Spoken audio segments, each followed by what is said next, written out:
우리가 이 세상 살 때 돈이 꼭 필요하죠. 뭐를 하더라도. 하다못해 그 이단 살기를 추적하는 그 언론사가 대표적인 게 국내에 한 3군데가 있어요. 그 중에 하나가 이제 시혜를 듣고 현대종교나 교회와 신앙, 교회와 신앙까지도 우리 시혜를 팀에서 기자들이 관여하고 있는데, 현대종교를 이제 우리 아버지의 친구 탁명한 소장의 아들 탁지원은 또 제 대학원 후배예요. 근데 어쨌든 이렇게 하나의 이렇게 흐름을 형성하고 있는데 돈이 엄청나게 들어갑니다. 사람이 움직이게 되니까 돈이 엄청 들어가요. 근데 이제 그걸 누군가는 해야 돼요. 교단에서도 안 도와줘.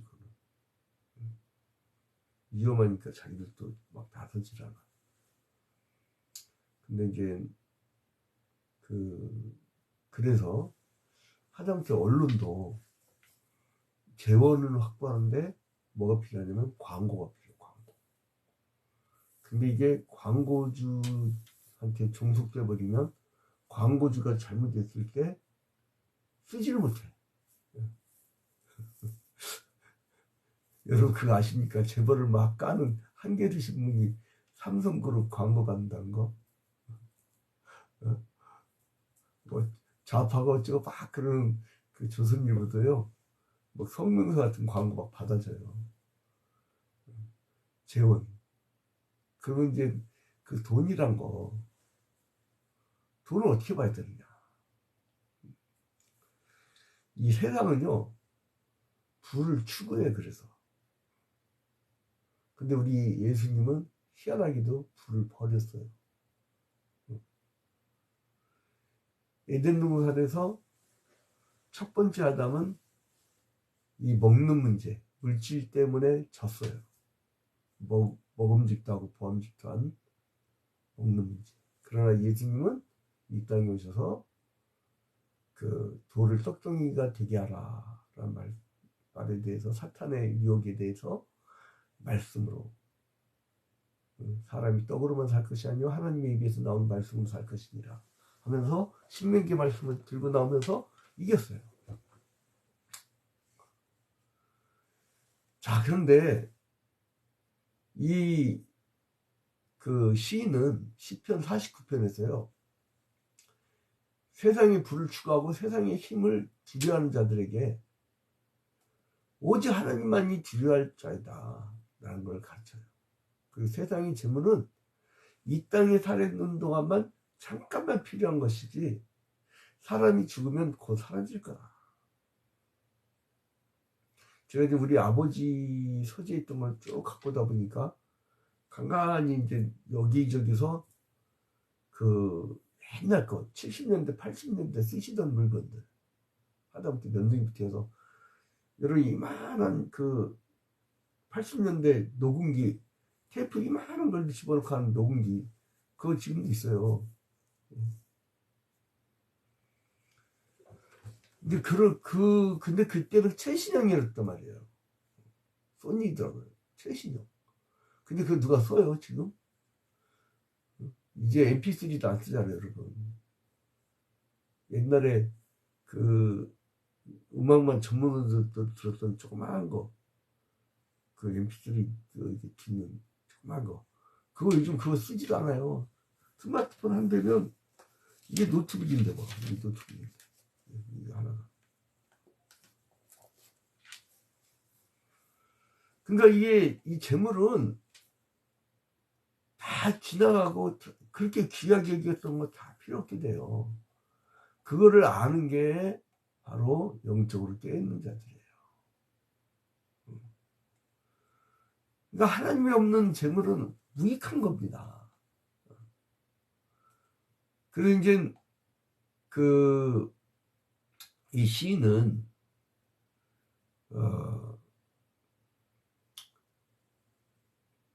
이 시인은 지금 그 1절부터 4절에서 먼저 그거를 얘기를 하고 있어요. 그러니까 재물의 무익한 점을 얘기하는 게 잠언 성경에 많이 나오죠. 잠언에. 그러니까 잠언하고도 이사하고요. 그리고 그 고난에 처한 의인에게 종말적 축복과 구원의 소망을 노래하고 있다는 점에서 욥기와 또 동일한 주제를 다루고 있어요. 그 시편 49편은 잠언과 그리고 욥기의 그 요약판 이렇게 얘기도 합니다. 그런데 이 사람은 뭐를 얘기하고 있냐면 1절부터 4절에 보면 인생의 참된 소망은 재물에 있는 게 아니다. 인생 성공은 지혜의 교훈에 있다. 인생 성공은 지혜의 교훈에 있다. 우리 교회 권사님 중에요, 조카가 스카이를 나왔는데 학원 사업 해갖고 한 50억을 버는 사람이 있어요. 근데 친구가 꼬셔가지고 사인 한 방에 50억 싹 날려가지고 알게 된 그걸 얘기하더라고요. 이게 인간 인생의 성공 뭐냐면 지혜가 없으면 그렇게 확 날아가는 거예요. 지혜는 뭐냐면 하나님의 말씀이에요. 하나님의 말씀. 그러니까 이제 이러한 그 특수한 역사적 상황에 놓인 사람이나 선민이라고 자처하는 이스라엘에게만 지혜를 주는 게 아니라 신약 시대에는 뭐예요? 그 예수를 믿는 영적 이스라엘 모든 사람들, 그 사람들을 대상으로 주시죠. 하나님의 섭리와 구속이 시대와 민족을 초월한 우주적인 거예요. 자, 1절을 보니까 뭐 백성들아 이를 들으라, 세상의 거민들아 모두 귀를 기울이라. 이 세상의 거민들아, 세상 그 인간의 노는 곳이죠. 세상. 세상은 막 흐르냐 그 위로 막 지나가는 거. 그러니까 역사. 근데 이게 세 계라는 게 있어요. 그 같은 시대를 살더라도 경제계, 정치계, 문화계, 문학계, 예술계, 교육계 해갖고 각자 이렇게 경계가 있어요.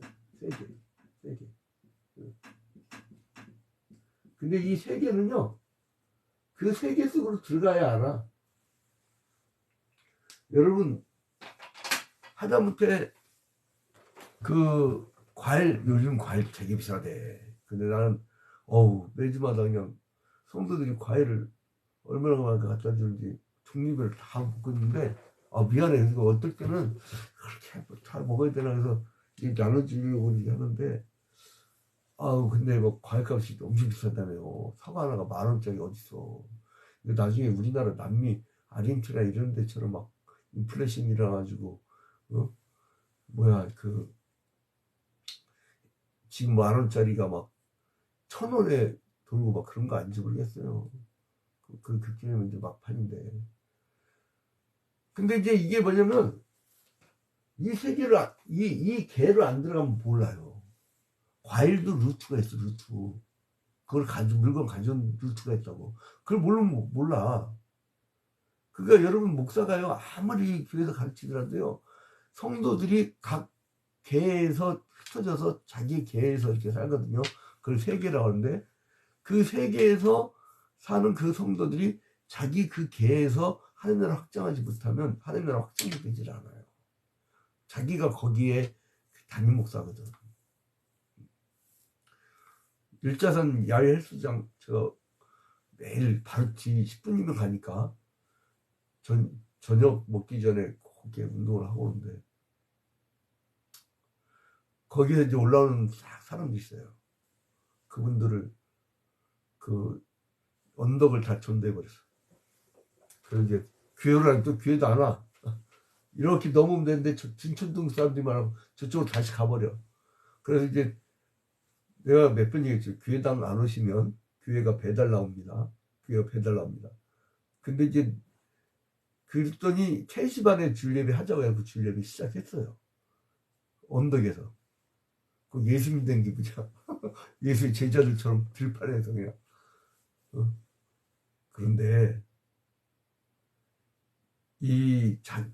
그 운동하러 온 사람들 많아. 거기를 떠나면 또 몰라. 그게 사람의 한계예요. 그래서 세상은 뭐냐면 히브리어로 헬레드라고 했고, 헬레드. 이 헬레드는 뭐냐면 의미가 순간적인 곳, 덧없는 곳, 이 의미의 세상이라는 겁니다.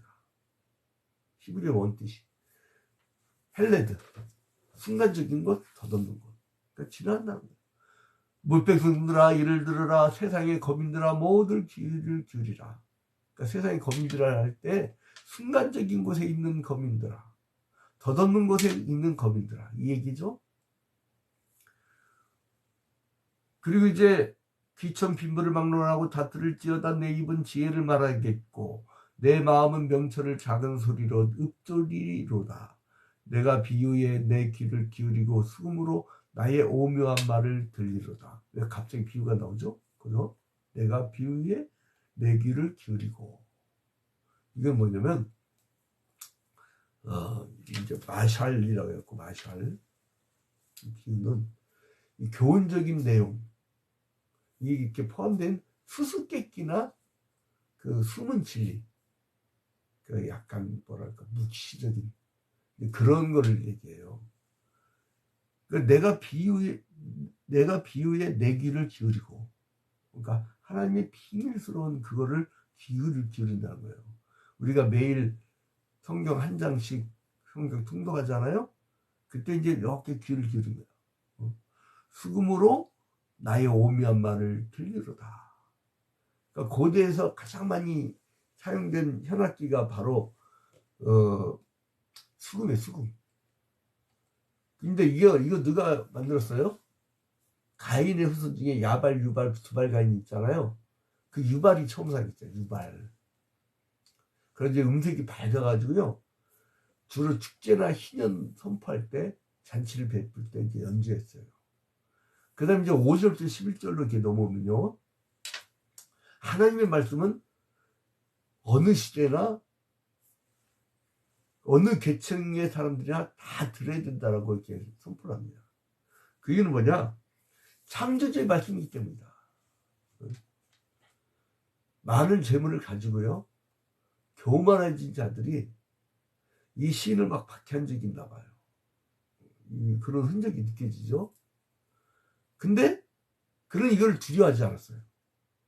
사람이 이 세상의 재물로서는 영생할 수 없는 줄 알았기 때문에.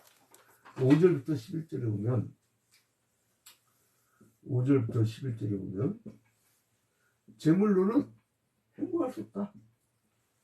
재물로는 영생을 가질 수 없다. 여러분 죽을 때 통장 갖고 갈 사람, 집문서 갖고 갈 사람, 100평짜리 아파트 사나 10평짜리 아파트 사나 이게 차이가 없습니다. 6절에 보니까 자기의 재물을 의지하고 부유함을 자랑하는 자는 아무도 자기의 형제를 구원하지 못하며 그를 위한 속전을 하나님께 바치지도 못할 것은 그들의 생명을 속량하는 값이 너무나 엄청나서 영원히 마련하지 못할 것입니다. 이 돈 갖고 있다고 남 구원하지 못한다는 거예요. 그를 위한 속전을 하나님께 바치지도 못한대. 왜냐면 우리 구원해준 값이 너무나 막 크니까. 그래서 디티리 모레폰 목사님이 값진 은혜와 값싼 은혜로 나눕니다. 값진 은혜는 정말 하나님의 이 복음을 귀하게, 그러니까 세상 사람들이 들어도 정말 귀하게 이렇게 여기게. 그런데 같은 복음이라도요, 이거 무슨 코미디처럼 아주 싸구려 그 하나님 말씀으로 이렇게 그 옛날에 내가 7, 80년대 그걸 많이 목격했어요. 부흥사들 특히. 아니 내가 초등학교 들었을 때도 유치했어, 유치. 그러면 정말 유치한 말씀 돼버립니다.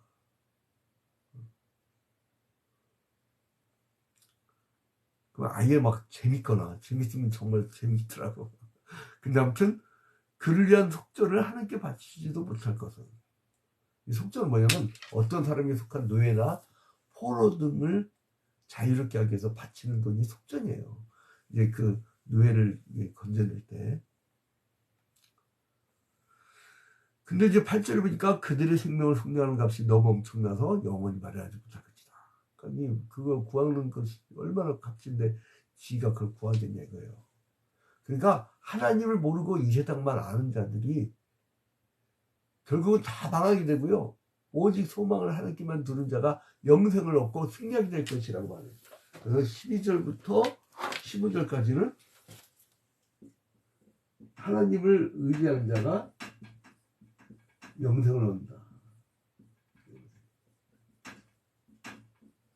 하나님 의지하는 자가 영생을 얻는다. 이 얘기예요. 자, 그리고 이제 그 16절부터 2절에 보면 이 내용들을요 다시 한번 반복을 해요. 16절부터 20절에 반복을 해요. 요약을 하죠.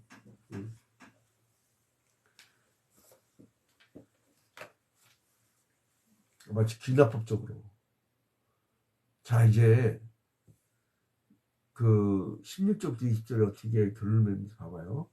사람이 치부하여 그의 집에 영광이 더할 때에 너는 두려워하지 말지어다. 그가 죽음에 가져가는 것이 없고 그의 영광이 그를 따라 내려가지 못함이로다. 그가 비록 생시에 자기를 축하하며 스스로 좋게 함으로 사람들에게 칭찬을 받을지라도 그들은 그들의 역대 조상들에게로 돌아가리니 영원히 빛을 보지 못하리로다. 존귀하나 깨닫지 못하는 사람은 멸망하는 짐승 같도다 하고 다시 한번 반복합니다. 여러분 이제 결론을 맺겠습니다. 그 같은 물질이라도요. 그 물질이라도 그 바라보는 자에 따라서 차이가 있습니다. 자, 봐봐요. 소금이 있어요. 소금. 소금인데 이 소금은요. 그 두 가지의 유독성 물질로 이루어졌어요. 그러니까 생존에 필요한 필수적인 소금이 여러분 소금 없으면 사람이 땀을 낼 때 짬만 나잖아요. 그 염분이 없으면 사람은 큰일 납니다. 죽어요. 근데 그게 있잖아요. 과다하면 목숨을 또 뺏어가요. 그 두 가지가 있잖아요. 예? 나트륨하고 염소.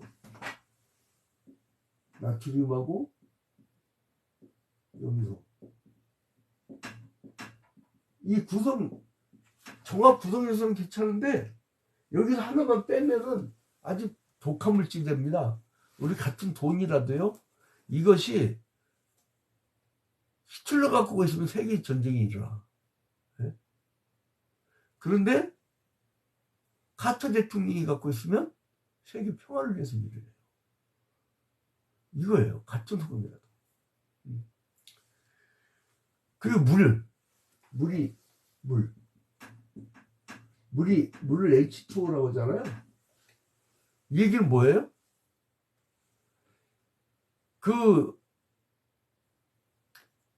이 H2O 물이 이루어졌는데 이건 뭐예요? 산소 하나에 수소가 두 개다 이게 얘기예요. 그러니까 산소는 꼭 필요해. 근데 이걸 분리해버리잖아요. 산소는 가연성 물질이잖아요. 근데 수소도 또한 쉽게 타오르는데 이 수소만 갖고 있으면은 또 사람 큰일 나요. 수소 폭탄도 만들 수 있어요. 이게 그래서 그 같은 돈이라도요. 누가 갖고 있느냐에 따라서 이렇게 달라집니다. 자, 그래서 결론 맺겠습니다. 그 시인이 이렇게 같은 돈이라도 같은 물질이라도 하나님 자녀들에게는 귀한 하나님 나라의 도구로 쓰여지고 그 원수들은 그걸 가지고 번영을 막 자랑하고 그리고 잠깐이면 끝날, 응? 이 세상, 잠깐이면 끝날 이 세상의 것을 그냥 땅의 것만 추구해. 그러니까 그런 걸 부러워하거나 그걸 번영을, 그, 권세를 두려워하고 막 번영을 부러워하지 말라는 거예요. 그 얘기예요, 오늘 그 얘기가. 그래서 시인이 자기가 처한 환경에 대해서 한결같은 마음을 갖기 위해서 가장 좋은 태도는 뭐냐? 종말에 주목해라 이거예요. 끝나면 다 없어진다 이거예요. 그럼 뭐예요? 우리가 정말 가치 있는 게 뭔가에 대해서 생각이 들고 가치 있는 것을 위해서 살게 돼요. 저는 이거를 벌써 중고등학교 때 깨달아가지고 다 인생은 필요 없다. 그래서 하나님 말씀에 집중을 하게 됐는데, 우리 박정규 전도사라고 굉장히 좋은 전도사님을 만났어요. 제가 청소년기 때. 근데 아무튼 그렇게 되면 어떻게 되냐면요, 잠시 동안 불행을 겪더라도 그 성급하지 않아요. 그 악한 자들의 자랑거리를 우습게 여겨. 그리고 초월의 상태까지 나아가게 되는 거예요. 그래서 이제 나중에는 이 죽음의 세계까지. 그러니까 죽음은 결코 인생의 끝이 아니라 이제부터 시작은 하는 거야. 영원한 생명으로. 그러나 이제 이 세상에서 예수를 몰랐던 자들은 심판이 기다리죠. 히브리서 9장 27절 말씀대로. 하나님 심판 앞에서 세상의 권력과 부귀는 아무런 도움이 되지 못합니다.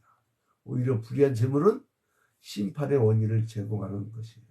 그래서 세상에서 악인의 번성함은 결코 불허할 것이 아니란 거예요. 예전에 무슨 재벌 회장이 죽을 때 누가 몰래카메라 찍었잖아요. 어떤 막 여자들 무슨 자기 왕처럼 막 그냥 그 20대 그냥 기가 막힌 여자들 빨리 홀딱 벗겨갖고 자기 막 이렇게 자기 그걸 누가 몰래카메라 찍어가지고 세상에 발칵 뒤집어 찍잖아요. 그거 뭐 불할 거 없어요. 자기 안에 사랑 집중해줘봐. 얼마나 좋아요. 그 사람 멸망의 올무를 바라보지 마요. 이게 그리스도인이 뭡니까? 우리는 본질적인 거, 영원한 진리를 추구하잖아요. 그거 불하지 마요. 이 시인 기자 10편 49편 여러분 잊지 마세요. 여러분 참 축복된 사람들이에요. 지금 매일같이 10편 이렇게 한 편 한 편 이렇게 매일같이 한 편씩 자세히 강의하는 게 얼마나 여러분 인생이 소중한지 몰라요. 이걸 깨닫고, 그래서 이제 죽음이란 임박한 사건이지만 다가오는 순간에 이 거짓된 영광, 거짓된 물질들이 다 벗겨지고 세상에 있던 찬란한 빛이 이제 다 꺼져버리고 세상에서 이룬 부와 권세는 죽음 앞에 모두 다 헛된 것이고 죽음을 통해서 완전히 우리가 새로운 인생, 마치 인생 은퇴할 때 은퇴를 리타이어라고 그러지. 리타이어. 뭐예요? 니는 다시, 타이어는 자동차 바퀴야. 자동차 바퀴 다 갈아 끼는 것처럼 우리가 살아왔던 이 인생 그 타이어를 다시 갈아 끼는 거예요. 그게 인생의 은퇴가 죽음입니다. 여러분 우리 잘 리타이어하는 여러분 되시기를 주님의 이름으로 축원드립니다. 이제 주기도